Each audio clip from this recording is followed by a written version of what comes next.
Hello everyone, मैं doctor प्रगति गुप्ता और आज इस वीडियो में हम बात करने वाले हैं उन पेशेंट्स के बारे में, उन पैरालिसिस पेशेंट्स के बारे में जिनके हैंड में बिल्कुल मसल पावर ज़ीरो है। कुछ पेशेंट्स के अंदर जहां मसल पावर थोड़ी सी भी प्रेजेंट होती है, 1/5, 2/5, 3/5, वो मैं आपको पूरी इस वीडियो के अंदर एक बार समझाऊंगी कैसे हम जज करते हैं। उस कंडीशन में पेशेंट कुछ हद तक एक्टिव एक्सरसाइजेस कर पाता है, मतलब कि खुद से एक्सरसाइज करने की कोशिश कर सकता है। बट सबसे ज़्यादा परेशानी कहाँ आती है? जहाँ पे पेशेंट की मसल पावर बिल्कुल ज़ीरो है। ज़ीरो का मतलब बिल्कुल भी कोई कॉन्ट्रैक्शन नहीं हो रही, कोई मूवमेंट नहीं हो रही।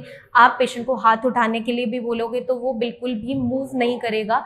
कंप्लीटली ज़ीरो पावर में हम उस पेशेंट को काउंट करते हैं। तो आज इस वीडियो में हम यही डिस्कस करने वाले हैं कि जो पेशेंट्स इस कंडीशन से सफ़र कर रहे हैं, जिनकी अभी इनिशियली मसल पावर ज़ीरो है, स्पेशली अपर लिम्ब की, हमारे हाथ की, हमारी आर्म की, हमारी चाहे रिस्ट हो या फिंगर्स हो, एक्सटेंशन नहीं हो पा रही, हाथ खुल नहीं पा रहा, उसमें हम किस तरीके से एक्सरसाइज पेशेंट को करवा सकते हैं, क्या क्या चीज़ों का हमें ध्यान रखना है और क्या क्या हमें वहाँ पे प्रिकॉशंस रखनी ज़रूरी हो जाती हैं। तो मैं अभी आपको डेमोन्स्ट्रेट करूँगी कि किस तरीके से आप अपने पेशेंट को एक्सरसाइज करवा सकते हो जहाँ पे पेशेंट की हैंड की मसल पावर कंप्लीटली ज़ीरो है।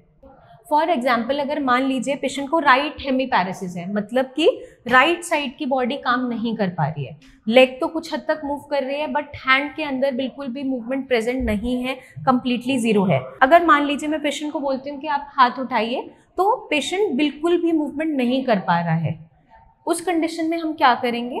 पहले बहुत आराम से, क्योंकि स्टिफनेस भी होती है पेशेंट के हैंड के अंदर, तो हमें ध्यान क्या रखना होता है, पेशेंट को बिल्कुल भी पेन ना हो, क्योंकि काफ़ी लंबे टाइम तक जब मसल पावर कंप्लीटली ज़ीरो रहती है, पेशेंट को बहुत ज़्यादा पेनफुल कंडीशन में पहुंचता चला जाता है। तो हम क्या करेंगे? सबसे पहला जो स्टेप है उसमें हम क्या करेंगे कि सारे फिंगर्स को आराम से खोलेंगे, कंप्लीटली हाथ को सीधा प्लेस करेंगे। उसके बाद बिल्कुल लाइट हैंड से जेंटली हम मसाज करेंगे नीचे से ऊपर की डायरेक्शन में। इस कंडीशन में जब हम मसाज करते हैं तो सर्कुलेशन इम्प्रूव होता चला जाता है। मेन पर्पस ऑफ मसाज क्या है? मसल्स को थोड़ा सा रिलैक्स करवाना, क्योंकि जब भी हम ज़ीरो मसल पावर में एक्सरसाइज करवाते हैं, पेशेंट ऑलमोस्ट इस कंडीशन में होता है कि वो रोने लगता है, क्योंकि उसको बहुत ज़्यादा पेन होता है। उस कंडीशन में पहले मसल्स को रिलैक्स करना बहुत इंपॉर्टेंट है। एक बार मसल्स रिलैक्स्ड होंगी तो आप जो एक्टिविटी उनसे करवाओगे, क्योंकि कंप्लीटली पैसिव एक्सरसाइजेज रहेगी, पेशेंट की तरफ से इस कंडीशन में कोई एफर्ट नहीं होगा, क्योंकि मसल पावर कंप्लीटली ज़ीरो है। तो वहाँ पे हम क्या करेंगे? लाइट हैंड से जेंटली अप्लाई करेंगे ऑयल को, जैसे हम लिनेमेंट लगाते हैं, कोई क्रीम लगाते हैं, बहुत हल्के हाथ से कंधे तक आप लेके जाएंगे। उसके बाद कोई भी हॉट बैग या फिर गर्म कपड़ा करके, पर पहले आप अपने हाथ पे टच करोगे कि पेशेंट को जले ना, क्योंकि पेशेंट की जो सेंसेस होती हैं हॉट एंड कोल्ड को समझने की, वो भी कभी कभार पेशेंट के अंदर नहीं होती जब मसल पावर ज़ीरो होती है। तो पैरालिसिस के पेशेंट में सबसे ज़्यादा डर क्या होता है कि वहाँ पे कोई बर्न इंजरी ना बने, क्योंकि पेशेंट ऑलरेडी इस कंडीशन से सफ़र कर रहा है, उससे ज़्यादा तकलीफ हम उसे नहीं देना चाहते। उसके लिए आपको ये सारी प्रिकॉशंस रखना बहुत इंपॉर्टेंट है। एक बार जब आपने लिनेमेंट अप्लाई कर दिया, तेल से हल्के हाथ से मालिश की, उसके बाद आप हल्की हल्की सिकाई करेंगे, स्पेशली उन जॉइंट्स पे जहाँ पे स्टिफनेस ज़्यादा है। और ये कौन से देखने को मिलते हैं? आपका एल्बो जॉइंट, आपका शोल्डर जॉइंट, आपका रिस्ट और आपके जितने भी एक्सटेंसर्स हैं, फिंगर्स के छोटे छोटे जॉइंट्स, इसके अंदर अकड़न सबसे ज़्यादा देखने को मिलती है। तो हम क्या करेंगे? थोड़ी सिकाई करने के बाद जब पेशेंट का थोड़ा जॉइंट्स रिलैक्स्ड होंगे, पेशेंट के हाथ के अंदर थोड़ी सॉफ्टनेस हमें फील हो रही है, उसके बाद हम एक्सरसाइजेस करवाना स्टार्ट करेंगे। अब मैं आपको बताऊंगी कि कैसे हमने एक एक जॉइंट की एक्सरसाइज करवानी है, वो भी पैसिवली।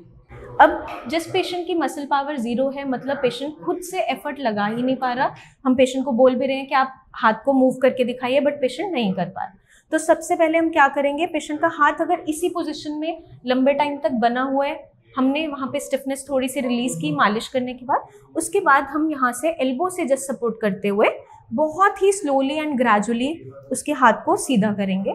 उसके बाद पेशेंट की एक एक करके आप फिंगर को ओपन करोगे। पेशेंट की अगर फिंगर्स आसानी से ओपन हो जाती है, वेल एंड गुड। नहीं हो पाती, नीचे आप किसी भी कार्डबोर्ड की सपोर्ट लेके एक हैंकी से उसको बांध के थोड़ी देर छोड़ सकते हैं, ताकि वो सीधा लाई करे। तो ये हम कर सकते हैं। उसके बाद जब एक बार हमने ओपन कर दिया तो हम एक एक जॉइंट की एक्सरसाइज करवाएंगे। सबसे पहले हम पेशेंट के हाथ को पकड़ते हुए ऊपर की तरफ लिफ्ट करवाएंगे, जहाँ तक मैक्सिमम रेज लेवल जाएगा, क्योंकि हर एक पेशेंट का डिफरेंट होता है। मान लीजिए कि पेशेंट को हाथ उठाने में इस एंगल पे, इस लेवल पे पेन हो रहा है, तो अभी आप फिलहाल उसे वहीं तक लेके जाएंगे। नेक्स्ट टाइम जब पेशेंट थोड़ा कंफर्टेबल है तो आप इसकी रीच धीरे धीरे बढ़ाते चले जाएंगे। हमें अपने पेशेंट की कंडीशन को देखते हुए ये एक्सरसाइजेस करवानी है, ताकि नेक्स्ट डे वो दोबारा से कर पाए, नहीं तो बहुत ज़्यादा स्टिफनेस बढ़ती चली जाती है और पेन एग्रेवेट हो जाता है। उसके बाद हम आते हैं एल्बो जॉइंट पे। एल्बो जॉइंट जब पेशेंट का इस तरीके से फोल्ड होके रहता है तो हम लेफ्ट हैंड से बहुत हल्का सा जस्ट सपोर्ट करेंगे, जोर नहीं देना है। धीरे धीरे ग्रेजुअली इसको ओपन करेंगे, स्ट्रेट करवाएंगे, फिर पेशेंट दोबारा से हम लेके जाएंगे वापस और फिर उसको वापस लाएंगे। ऐसे आप 10 काउंट से स्टार्ट करोगे। यहाँ पे पेशेंट का एफर्ट 0 है, सारा दम आपको लगाना पड़ेगा इनिशियली। हम ज़्यादा फोकस करते हैं एक्टिव एक्सरसाइजेस पे, बट इस केस में जहाँ मसल पावर 0 है वहाँ पे हमें ग्रेड 1 तक पहुँचने के लिए पैसिव एक्सरसाइजेस की बहुत इंपॉर्टेंस देखने को मिलती है। तो हम इस तरीके से ग्रेजुअली धीरे धीरे उन्हें एक्सरसाइज करवाएंगे। आपको दम नहीं लगाना है ताकि पेशेंट के कोई भी इंजरी वहाँ पे बने। उसके बाद हम क्या करेंगे, रिस्ट पे आएंगे। रिस्ट को हम बिल्कुल यहाँ से सपोर्ट करते हुए इस तरीके से पकड़ेंगे, बहुत धीरे धीरे से मूवमेंट लेकर आएंगे, लेफ्ट राइट सर्कल्स बहुत स्लोली करेंगे, क्लॉकवाइज एंटी क्लॉकवाइज। जहाँ पेशेंट के एंड पे बहुत ज़्यादा स्टिफनेस है वहाँ आप बहुत धीरे से ये एक्सरसाइजेस करवाएंगे। उसके बाद आप एक एक फिंगर को ओपन करते हुए फिंगर्स की एक्सरसाइज करवाएंगे, ठीक है। उसमें आप क्या करेंगे, फिंगर्स को पहले पूरा ओपन करेंगे, पीछे की तरफ आराम से लेकर जाएंगे। इसमें अगर पेशेंट को जिस भी रीच पे दर्द हो रहा है वहाँ तक आप फर्स्ट टाइम में नहीं लेके जाओगे। जहाँ पेशेंट डिस्कम्फर्ट में जा रहा है उस कंडीशन में आप बस वहीं तक करवाओगे एक्सरसाइज जहाँ तक पेशेंट कंफर्टेबल है। तो ये हम डेली एक्सरसाइजेस करवाएंगे। इन एक्सरसाइजेस से इनिशियली पैसिव मूवमेंट करवाने से पेशेंट ग्रेजुअली धीरे धीरे ग्रेड 1 मसल पावर की तरफ बढ़ता चला जाता है, क्योंकि हम कुछ ना कुछ एफर्ट लगवा रहे हैं।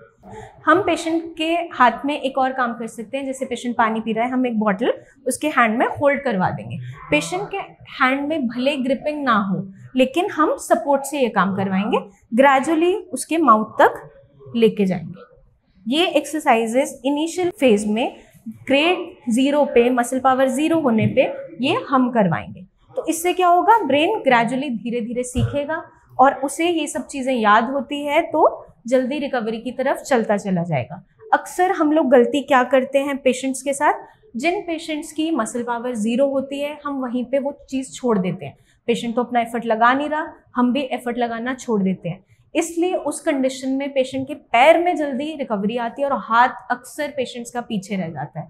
उन पेशेंट्स में मैंने हैंड की मूवमेंट जल्दी आते हुए देखा है जो लोग अपने हैंड की एक्टिविटीज़ को ज़्यादा रखते थे।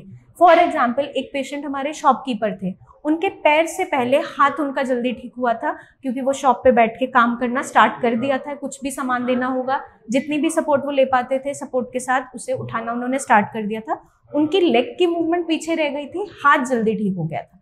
बट मैक्सिमम परसेंटेज के अंदर हमें लेग में अच्छी रिकवरी मिलती है और हाथ अक्सर पीछे चला जाता है, पीछे रह जाता है।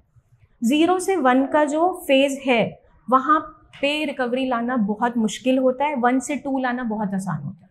किसी भी चीज़ में जब 0 कंडीशन होती है उसको आगे प्रोग्रेस करवाना बहुत मुश्किल होता है। तो आज इस वीडियो में हम यही जानना चाह रहे हैं और यही समझाना चाह रहे हैं अपने सारे के सारे पेशेंट्स को कि पेशेंट्स के अंदर रिकवरी आती है, थोड़ा सा हमें केयर टेकर्स जो भी हैं या फिजियोथेरेपिस्ट हैं उन्हें अपना एफर्ट लगाना पड़ेगा।